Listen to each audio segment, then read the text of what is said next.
আসানসোলের রানীগঞ্জের দিকেও আমাদেরকে নজর রাখতে হবে।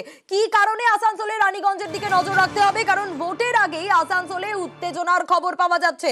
রানীগঞ্জে উত্তেজনার খবর, তৃণমূল বিজেপি সংঘর্ষ হয়েছে এমনটাই খবর পাওয়া যাচ্ছে। এবং কি নিয়ে এই সংঘর্ষ, কোথা থেকে এই সংঘর্ষ, আরো বিস্তারিত জানতে চাইবো। দীপক আমাদের প্রতিনিধি রয়েছেন আমাদের সঙ্গে। দীপক, কোথা থেকে এই সংঘর্ষের সূত্রপাত, কি জানা যাচ্ছে, কাদের বিরুদ্ধে এই অভিযোগ? দেখো, তৃণমূলের বিরুদ্ধে অভিযোগ এবং তৃণমূলের বিরুদ্ধে যা অভিযোগ তুলেছে বিজেপির পক্ষ থেকে, রাতের অন্ধকারে দলীয় পতাকা নির্বাচনের আগের দিন রাত্রে লাগানো হয়েছিল নতুন এগারার গ্রামের বিভিন্ন রাস্তায়। সেই দলীয় পতাকা খুলে ফেলে দিয়েছে তৃণমূল, এমনটাই অভিযোগ। এর প্রতিবাদ করতে গেলে তৃণমূলের কর্মীরা বিজেপি কর্মীদের উপরে চড়াও হয়, মারধর করে, এই অভিযোগ রয়েছে তৃণমূলের বিরুদ্ধে।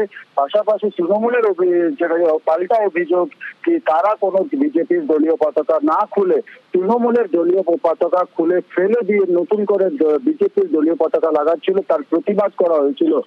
অর্থাৎ উভয় পক্ষের একের বিরুদ্ধে অভিযোগ দায়ের করা হয়েছে।